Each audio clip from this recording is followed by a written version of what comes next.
नमस्कार मित्रांनो, स्वागत आहे सर्वांचं ग्रीन गोल्ड ॲग्री आपल्या मराठी यूट्यूब चॅनलमध्ये। आणि आज आपण आपल्या वांगी प्लॉटमध्ये आहोत। तर सध्याच्या परिस्थितीमध्ये शेतकऱ्यांना हा प्रश्न आहे की उन्हाळ्यामध्ये वांगी लागवड करावी का, आणि वांगी लागवडीचं पुढचं भविष्य काय असेल, रेट काय मिळू शकतो, कमी खर्चामध्ये उत्पादन कसं घेऊ शकतो, खत व्यवस्थापन काय करायला पाहिजे आणि पाणी नियोजन कसं करावं, आणि एकंदरीत रोपांचं सुद्धा व्यवस्थापन घरच्या घरी कसं करता येईल की ज्याच्यामुळं आपल्याला वांगी लागवड जी आहे कमी रेट जरी मिळाला बाजारभावामध्ये तरीसुद्धा ती वांगी लागवड आपल्याला कशा पद्धतीनं परवडेल, या सगळ्याच विषयांची माहिती आजच्या या व्हिडिओमध्ये आपण घेणार आहोत। तर जे शेतकरी आपल्या ग्रीन गोल्ड ॲग्री चॅनलवर नवीन असतील त्यांनी चॅनलला लगेच सबस्क्राईब करा, सोबत नोटिफिकेशन बेल प्रेस करा, म्हणजे आलेल्या व्हिडिओचं नोटिफिकेशन तुम्हाला मिळेल। तर मित्रांनो, नेहमीच मी तुम्हाला सांगत आलेलो आहे की वांगी लागवड ही नक्की कधी करायला पाहिजे, पण आज म्हणजे ह्या वर्षी 2024 मध्ये आता जी लागवड मी तुम्हाला सांगणार आहे ही ऑफ सीझन लागवड आहे। ऑफ सीझन म्हणजे काय, तर एकंदरीत जर तुम्ही 5-10 वर्षाचा जर इतिहास पाहिला तर एखाद्याच वर्षी फक्त उन्हाळ्यामध्ये रेट आपल्याला पाहायला मिळालेला आहे, खास करून मार्च, एप्रिल, मे या महिन्यामध्ये। पण या वर्षी नक्कीच तुम्हाला वांगी लागवड जी आहे फायदेशीर ठरू शकते। तर आता हे कसं आणि काय हे पण मी तुम्हाला सांगणार आहे। तर याच्यामध्ये झालंय काय की या वर्षी म्हणजे 2023 एंडिंगला लागवड जी आहे खूप कमी झालेली आहे। काही ठिकाणी लागवड जरी झाली असेल तरी त्याच्यामध्ये बरेचसे चॅलेंजेस शेतकऱ्यांना पाहायला मिळाले, म्हणजे याच्यामध्ये व्हायरस असेल किंवा वांजपणा असेल, तर ह्या सारख्या समस्या ज्या आहेत शेतकऱ्यांना खूप जास्त जाणवल्या। आणि त्यासोबत बदलतं वातावरण, कमी असलेलं पाणी याच्यामुळे वांगी लागवडीवर खूप जास्त परिणाम झालेला दिसायला पाहायला मिळतोय। एकंदरीत शेतकरी दुष्काळ परिस्थिती असल्यामुळे कमी कालावधीच्या पिकांकडे पण पाहतोयच, पण तरीसुद्धा वांगी लागवडीवर एक चांगला उत्पादन आपल्याला शेतकऱ्यांकडून नक्कीच मिळणार आहे तुम्हाला, की जेणेकरून प्रॉफिटेबल तरी हे प्लॉट जो आहे हा राहील। आणि वांगी लागवडीवर एकंदरीत पुढचा जर विचार केला तर उन्हाळ्याचा तर सर्वसाधारणतः कमीत कमी 200 रुपये ते 400 रुपयेपर्यंत रेट हा आपल्याला उन्हाळ्यामध्ये सुद्धा पाहायला मिळेल। तर आता मागेही मी तुम्हाला काही व्हिडिओ दिलेलेच आहेत की ज्याच्यामध्ये 200 रुपये जर रेट आपल्याला मिळाला तर तो परवडतो कसा हे सांगितलेलं आहे, तर ते सुद्धा मी तुम्हाला या व्हिडिओमधून सांगणार आहे। तर सुरुवात करायची आहे आपल्याला मुख्य विषयाला, ती म्हणजे रोपांपासून।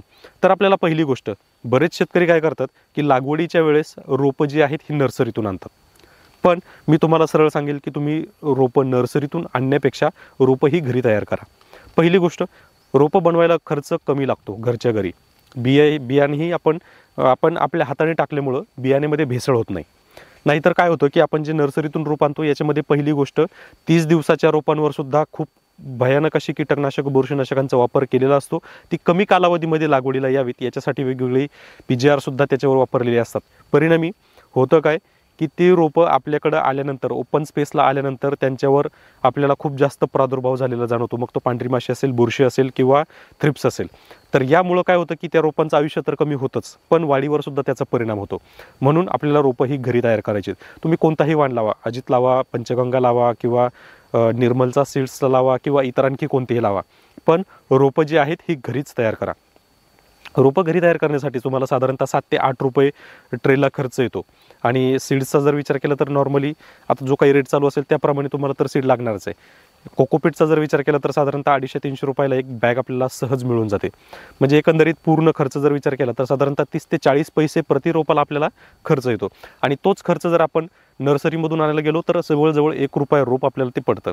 म्हणजे एवढा फरक आहे घरच्या घरी तयार करण्यात आणि नर्सरीतून आणण्यात। आणि त्यासोबत नर्सरीतून आलेल्या रोपांवर येणारा रोग जो आहे तो वेगळाच। आता झालं हे रोपाचं नियोजन। आता लागवडीत, तर लागवडीमध्ये आपल्याला काय करायचं आहे, लागवड झाल्यानंतर 48 ते 72 तासामध्येच आपल्याला जो डोज मी सांगणार आहे हा अतिशय महत्त्वाचा डोज आहे।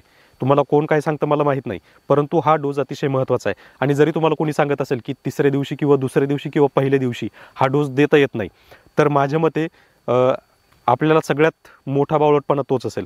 कारण बहुतेक लोकांना माहिती नसावं की कल्टरसारखे किंवा आणखी टिल्टसारखे बुरशीनाशक किंवा इतर कोराजनसारखी तर ही कीटकनाशकं, बुरशीनाशकं ही 30 दिवसाच्या आतल्या रोपाला वापरली जातात। मग NPK मोठा की इन्सेक्टिसाइड किंवा पेस्टिसाइड मोठा हे तुम्हीच ठरवायचं आहे। तर आता त्याच्यासाठी आपल्याला पहिल्या दिवशी किंवा दुसऱ्या दिवशी 19-19 एकरी 1 ते 2 किलो किंवा 1 किलो 19-19 1 किलो 12-61 त्याच्यासोबत ह्युमिक घ्यायचं आहे आणि थोडंसं युरिया, म्हणजे साधारणतः एकरी प्रमाणासाठी 800 ग्रॅम युरिया फक्त आपल्याला त्याच्यामध्ये घ्यायचा आहे। आणि याची ड्रिंचिंग करायची आहे। याच्या ड्रिंचिंगमुळं काय होतं की एकतर पहिली गोष्ट जो रोप आपण बाहेरून आणलेले असतात किंवा जी ट्रान्सप्लांटिंग रोप होतात, त्या ट्रान्सप्लांटिंग रोप झाल्यानंतर त्याच्यावर स्ट्रेस जाणवत नाही, म्हणून ही जी ड्रिंचिंग आहे ही द्यायची असते. त्यासोबत ज्यावेळेस मुळं आपण कोकोपीटमधली मुळं आपली जमिनीमध्ये जातात त्यावेळेस 50% रोपं जी आहेत, मुळं जी आहेत रोपांची ती डॅमेज झालेली असतात, म्हणून ह्युमिक ॲसिडसुद्धा द्यायचं असतं. आणि म्हणून हा जो व्हिडिओ आहे मी तुम्हाला अतिशय स्पष्टीकरण करून सांगत आहे की का हे द्यावे लागतात आणि का ती गरजेचे आहेत. नाहीतर मग आपल्याला 5व्या दिवशी भलते सलतेच कन्सल्टंट आपण ज्याला म्हणतो, तुम्हाला कोराजनसारख्या पण फवारण्या करायला सांगतात. त्याची वेळ येऊ नये म्हणून ही प्रिव्हेंटिव्ह फवारणी आपण किंवा प्रिव्हेंटिव्ह ड्रिंचिंग किंवा महत्त्वाची ड्रिंचिंग हे आपण इथं द्यायला सांगतो.